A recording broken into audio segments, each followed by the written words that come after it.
Paterson, the floor is yours. How y'all doing this morning, this afternoon, this evening? Make sure I don't hit my head. So I'm James Johansson. It's good to see young kids on the Saturday getting involved, plugged in. So talk to me. Wow, I know. My dad's 6'9". If he was in here, he'd be hitting his head right now. So I'm from a city, I don't know if you ever heard of it. It's tattooed on my right arm. What's that say right there? What's that say right there? Paterson. Yeah. Right? Paterson, New Jersey. So, how many people were born and raised in Paterson? Anybody all born and raised? All right. All right. So I'm from a family. I have 20 brothers and sisters. So I have as many brothers, 2, 4, 6, 8, 10, 12, 14, 16, 18. I have more brothers and sisters than the kids that are sitting here right now. So I'm one of 21. I have 20 brothers and sisters. I'm right smack in the middle. Right? My father's name is James Brown. So I have my mother's last name, James Johansson. I move around a lot. Maybe I'll crack myself in the head. We'll be all right. So I just want to make sure everybody can hear me. So I have a third cousin. Right? You may have heard of him. His name is Chris Brown, the singer. Anybody heard of Chris Brown? Raise your hand if you heard of Chris Brown. You heard of Chris Brown, the singer? Never heard of Chris Brown? No? Yeah, he's pretty popular, right? Pretty popular. My dad is from Richmond, Virginia. Chris Brown is from down that way. So I met Chris Brown about 3 years ago. We did a family reunion, the Browns and the Scotts, down in Chesterfield, right outside part of Richmond. And we had to rent the whole park out. We had 1,500 family members. And Chris Brown pulled up, and I was able to meet him. Cool dude, right? Anybody can dance like Chris Brown? You got dancing skills in here. Oh, you got skills? No, I ain't putting y'all. You got skills? Let me see what you got. Let me see. Come on. Stand up and let me see what you got. Nah? Come on, JD. Let's see what you got. Nah, come on. You got something. Nah? All right. So if I have my 4-year-old son here, right, he would be dancing right now. But he's on his way to gymnastics, right? And growing up in Paterson, I lived on a street called Van Houten Street. You know what how many people know what Van Houten Street is? All right, where's Van Houten Street? How far away? 2, 3 blocks up. Close, right? Okay. So my house got torn down. I forgot the name of the church. They just added on behind the Good Shepherd. On Van Houten Street. It's a big church. They added on over the years. My house was part of that property on Van Houten, which is a one-way, right? And the Good Shepherd's on Broadway. So the back of Good Shepherd, you can see that church. My house was right there. So imagine growing up with 20 brothers and sisters. How many people? Who here has siblings, brothers and sisters? All right. How many got 5 brothers and sisters? Let me see your hand. You got 5. 4? More? 10. Okay, 15. All right. How many you got? Nah, you got a lot. Where are you at now? You in the middle? Are you the oldest, youngest? You in the middle? Okay. All right. So growing up in Paterson in 1972 was a challenge, right? So I'm 50 years old. Turned 50 April 9th, right? So growing up there and walking down Van Houten, the challenge was on the box where it says, are you Spanish, black, white? There was no multiracial box. So my dad is Cherokee Indian, right? Everybody see that Cherokee flag? Puerto Rican, see the Puerto Rican flag? Up here is a Norwegian tattoo. My mother has blonde hair, green eyes from Oslo, Norway. And my dad is African American. So we are in the melting pot here, right? We got everything there, right? So we celebrated Three Kings Day. Everybody heard of Three Kings Day? That's Spanish culture. We celebrated also Kwanzaa. You heard of Kwanzaa? Yeah. We celebrated Christmas. I'm sure you heard of Christmas, right? Right? So my mother trying to raise me was working, and she had me go over and stay on Graham Ave, and I got in trouble with my cousins. And my aunt would say these words to me and my cousins: go outside and get the switch. What's a switch? Anybody, what's a switch? A belt. Not a belt, but it, Something you get hit with. No. A Nintendo Switch? I got one of those now, but not the Nintendo Switch. They had those back then. What's a switch? They're good. It's not a gun, all right? What's a switch? Huh? A plug? Not a plug. A wire? A stick. Not a what? A stick. A branch. So we would have to go pick the branch, and that was going to be what they would whip our behinds with. Now, you can't do that, or you shouldn't be doing that in 2022, but things have changed. I have 4 kids, and taking these away is more important to them than getting hit for 5 minutes by a switch, right? Device. How many people got phones here? Anybody got phones? All right. I just crossed over. I've been in the Android world for a while, but my daughters made me switch to iPhone. Anybody heard of iPhones? Yeah. So I'm still learning that technology. It's been a challenge. I like the Android better personally, but FaceTime and all that, they don't have that on Android, so I switched over. So, Google Duo. huh? Google Duo. Google Duo. That's what I heard. But I don't know. But my kids be showing me stuff. Yes. Download Kids Messenger. Pardon me? Download Kids Messenger. Download kids Messenger? Yeah. Okay. What's up? I got that. All right. So who's the oldest here? How many people here? Who's the oldest? Who's 17? How old are you? 19. No, you're old. You're old. Good. All right. All right. So growing up in Paterson, my mother wanted me to get involved in everything. So I used to play for midget football. You know, when the helmet's bigger than the body of the kid, running down the street with a big helmet, right? So I played for Kentucky Fried Chicken and the Barneses, right? I don't know if I'm probably going back too far from the Barnes stuff, but so we won the championship, and then as I grew up, we moved over to Belmont Ave, which is on the other side of town, North 9th Street, and I grew up there, and went to school 17, and then my mother went for open house at school 4 down the hill by CCP. I heard the Towers, CCP, Yeah. right? And my mother said, no, we're not sending him there. So she sacrificed and sent me to Christian school on Route 208 called Hawthorne Christian Academy. It just had opened, and she got me involved in soccer. Anybody play soccer here? You play soccer? No. Okay. You play soccer? At school. I'm sorry? At school. At school? So, soccer is called football worldwide. It's still the biggest sport in the world. Right? Ronaldo and Messi and all. It's still the biggest, right? Then she got me involved in basketball. Anybody play basketball? All right. Who's your game like? Who you got? You got the handle like Kyrie. You got the jump shot like KD. Who you got? You got the 3-pointer like Steph. Who you got the 3-pointer like Steph? Yeah. Oh, I gotta look at the guys' expressions. They know better than me. You might be running game on me right now. You got your defense like who? Like who? Give me some defense. Dennis, man, you took it back. I thought you were gonna say somebody current. You said Dennis Rodman. Dennis had a good defense. Couldn't shoot worth a lick, but his defense was good. Who you got? Michael Jordan. Mike. You know what's crazy? And we're gonna talk about. You know what's crazy? Michael Jordan has been retired for, I don't know, 15, 20 years. He makes more, I got Jordans on right now. He makes more money off his sneakers than when he was playing. Jordans are dropping all the time, right? I just ordered some Jordans yesterday, some yellow and black ones, and some red and black ones. Huh? The Red Thunder Forward. You know about the Red Thunders, yes. Yeah, so Jordans, I go by what they look like, not so much the brand. But yeah, I like them. So growing up, Jordan was big. Who else got a good game? Who you got your game like?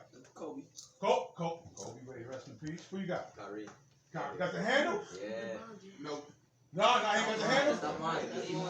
Who got a better handle though? Steph or Kyrie? Who got a better I handle? got the second bet. Kyrie? Jordan, your defense is trash. Be quiet. I'm better than him. Even if I don't play. All right.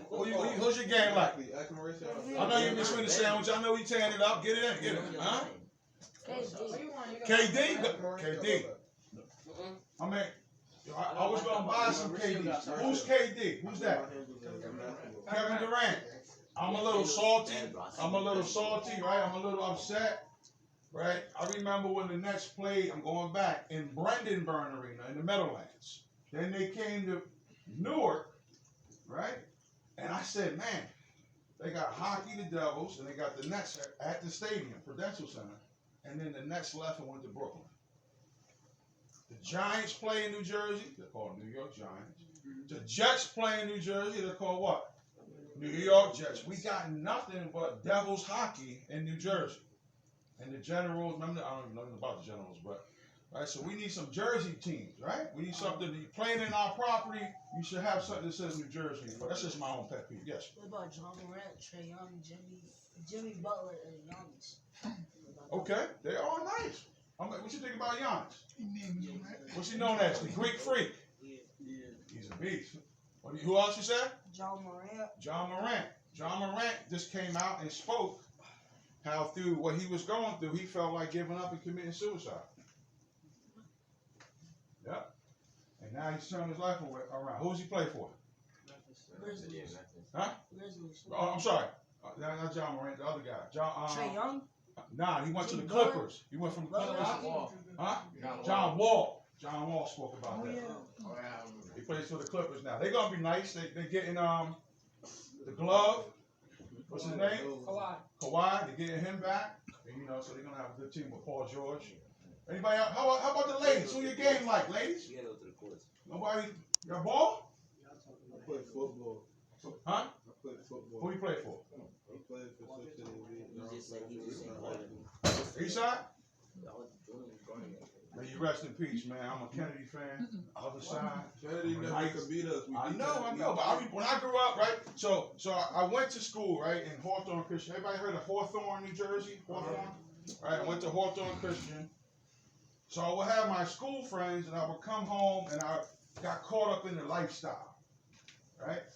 And having 20 brothers and sisters, I would get the hand-me-downs of the hand-me-downs of the hand-me-downs, right? So, my older brother, when the clothes couldn't fit him, guess who got him? You. Nope. The brother next to him. Then guess who got him? You.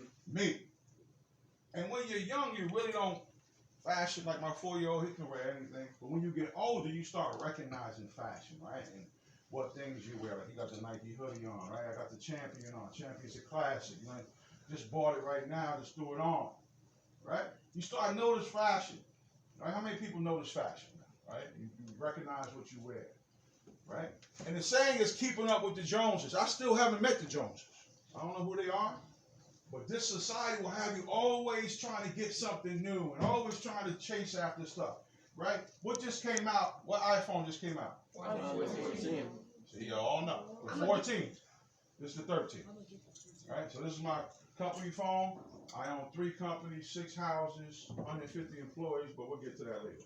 I have 2 phones. Huh? How much money you make a year? We make a couple dollars.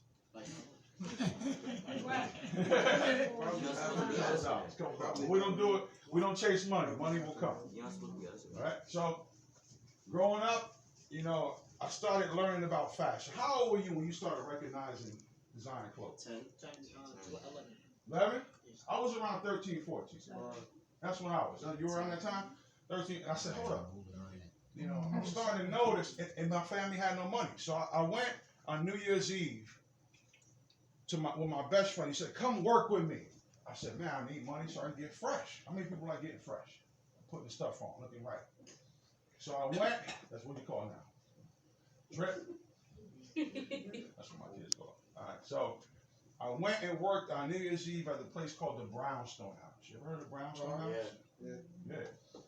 And my job was the pots, big pots. There were enough pots on New Year's Eve to fill this whole downstairs. Right? And I was happy because I was going to make some money. I can go down. I would go on, I lived on North Ninth. I would walk down Temple Hill, go downtown. Downtown was popping. Get some stuff, come walk back up the hill, stop at Mickey D's. Gotta get that quarter pounder with cheese. Come on, somebody.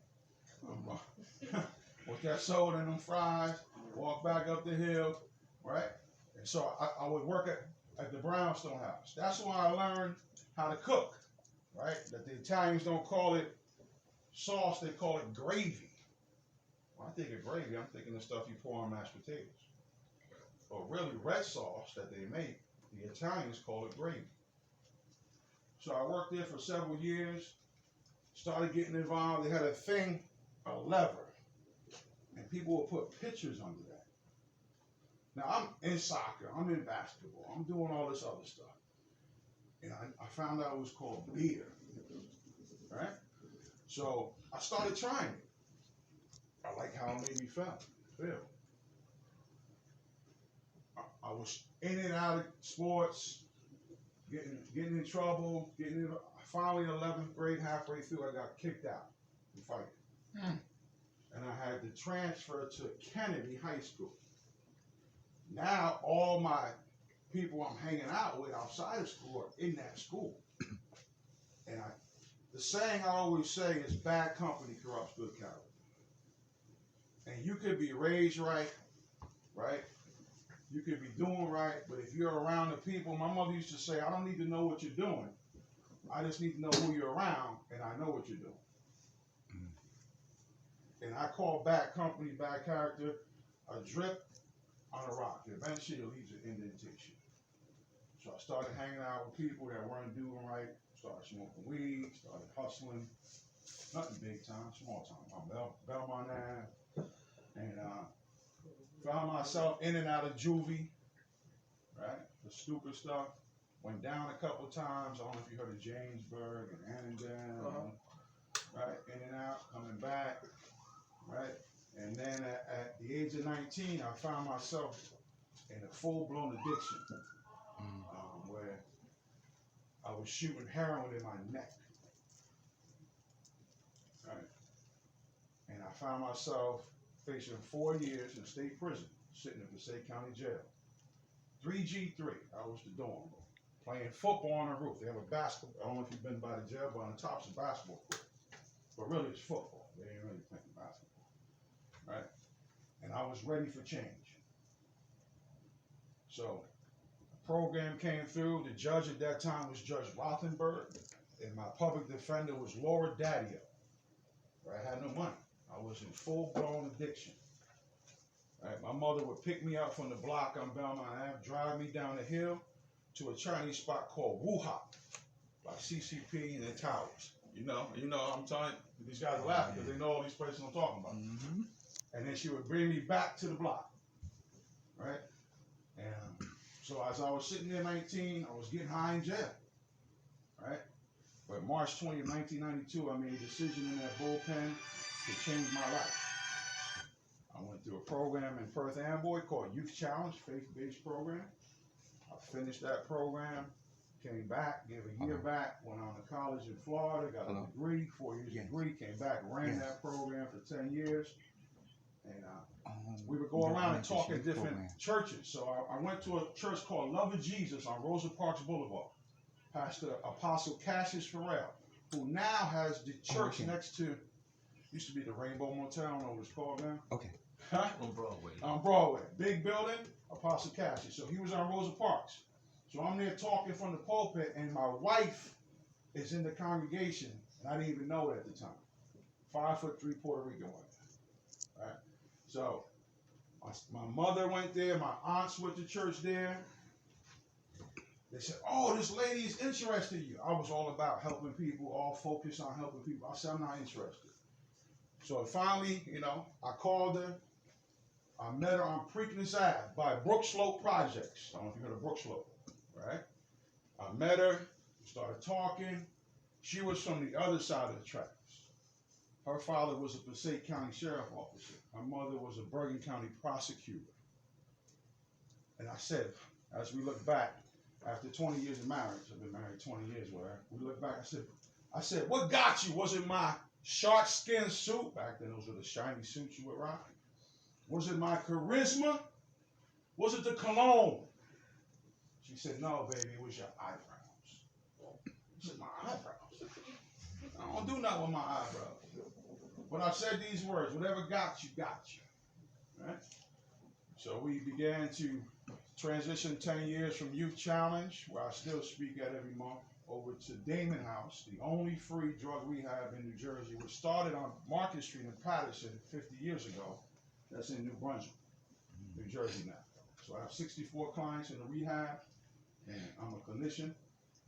And then I started with the same sponsor every 30 years, doing step work, working on myself. And I realized that growing up, my dad wasn't there. My mother would pick me up and drive me to a spot called the Hitching Post, which is a go-go spot in Paterson. And she would send me inside to get money from my dad because she didn't believe in child support. Right? So working on the challenges of trauma and abandonment issues and all that. So over the years, you know, I've journeyed and been able to work on some stuff. So currently I'm the director at Damon House. I own 3 companies. I make, you know, a little bit of money now. 6 houses. I'm on 25 boards. I'm a pastor in North Haledon, New Jersey.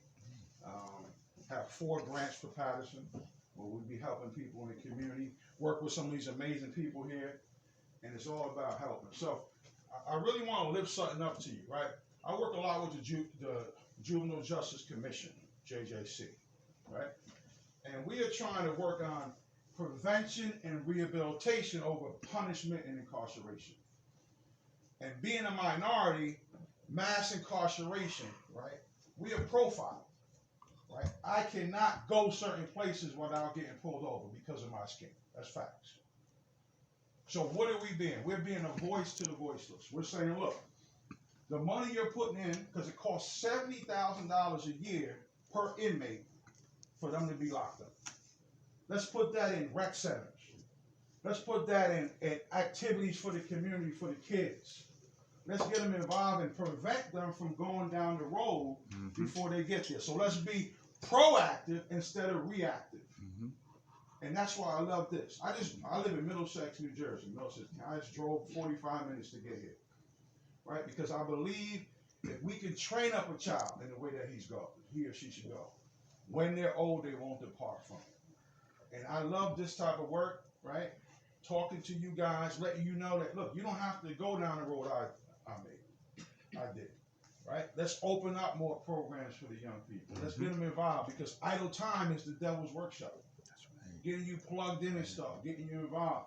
One of the companies I own, I sit down, and if you have a business plan, I'll give you $5, $10, $20,000 to help start that program. Watch your head. Oh, might knock some sense. Behind you. Behind you. All right. So we are here to, I just want to give you a couple quick facts. Mass incarceration costs America $260 billion a year. Facts. All right. We're moving now from a punitive, right, to a learning experience. How many people like to be told what they're not supposed to do? Raise your hand. If you like to be told what you're not supposed to do. Many of us know what we're supposed to do. It's about lining things up to help you succeed. How many people want to be successful one day, right? Successful. And it's not just material things, peace of mind, being able to help your family, having that generational wealth where you can pass things down to your kids and they don't have to struggle. So my oldest just started Rutgers. You ever heard of Rutgers before college? She's on campus right now. Right, full ride academic scholarship. So I want to give you some things that might have helped me. So one of them is called A Better Chance. Anybody heard of Better Chance? So A Better Chance is for any minority from the ages of from 4th grade to 12th grade. They will put you in the elite schools and they will pay for it for free. It's funded by Oprah Winfrey, Denzel Washington, right? Morgan Freeman. You ever heard of any of those people? Oprah, Denzel, right? So my daughter, that's in Rutgers, went through A Better Chance. So you can Google it. It's called A Better Chance. Everything I speak is facts. She went to school in Connecticut, full ride. The 2 schools she got accepted to in New Jersey were Petty and Pingree, the elite academic schools in New Jersey. And she got a full ride. But why do we have to do that? Why do we have to send our kids somewhere else to get education when we should be able to help them get educated right in the city they live in? Right? There's this disparity of education, right? I could get an education in the suburbs that doesn't compare to the education in the urban areas, lacking in the urban areas. When my daughter goes to school, she doesn't get a Chromebook in high school, she gets a MacBook. But in the urban area, we got to fight to get Chromebooks to our students. Anybody got any Chromebooks here? All of y'all. Anybody got any MacBooks here? My point.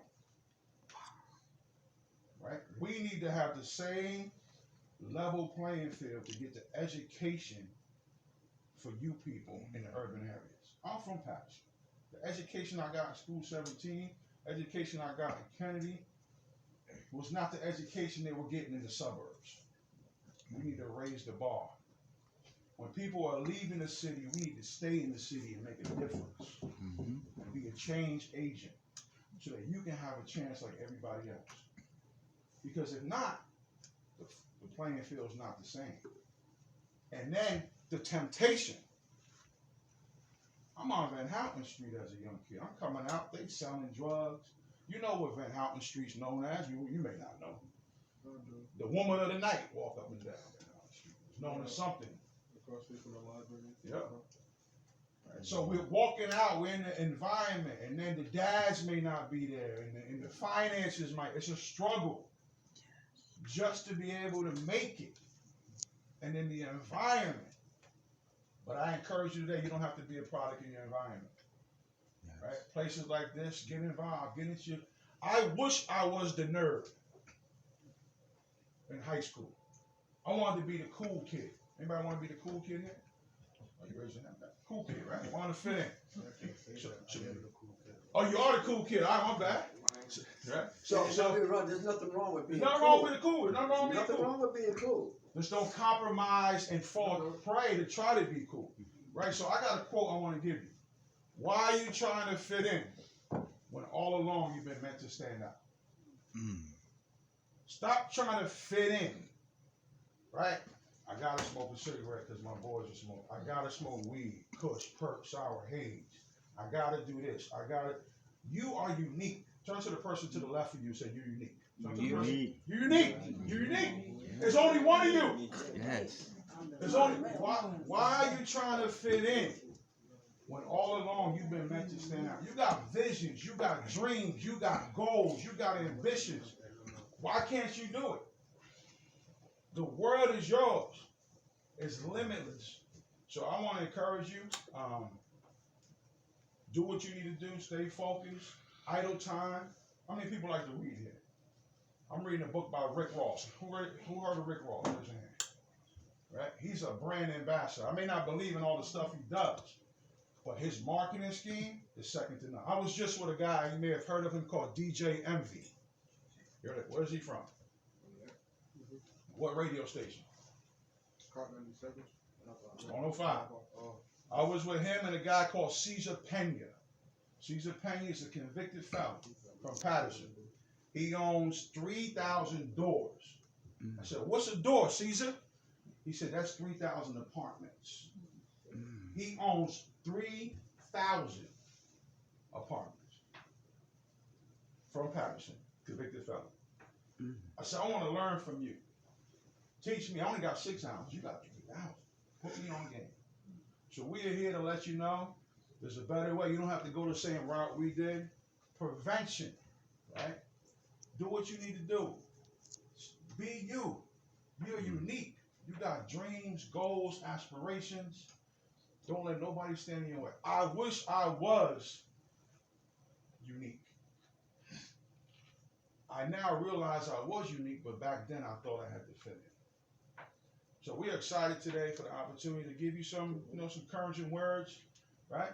Do what you need to do. This is a beautiful program on Saturday. You can be home watching whatever, doing whatever, but you're here, and it's great to see these programs, but we need more of these. We need more of these. We need more stuff for the young people, right? My 4-year-old son, he doesn't sit still. And he'll get involved. If I turn my head, he'll be swinging from the chandelier in my house. Right? So we got to channel that energy into positive things. So right now, he's over there at gymnastics. How many people like martial arts, MMA? Right? I'm a 3rd degree black belt. 3rd degree. 3rd degree. Oh. You like that? telling you something. There's a lot of stuff out here. Get plugged in. If the pastor wants to give my number out, I'd love to stay connected with you. We're doing a lot in the community, and it's good to have these partnerships so we can help you. But I'm excited to see you here. Years ago, there was a school called Rosa Parks Fine Arts that opened up. The Yeah. art school. Huh? Art school. Right? I play the guitar. I play the drums. I play the bass. Channel it through music, through art, through writing, through whatever you want to do. Don't let nothing stop you. Take the limits off and do the best you can for what you want to do. So, thank you.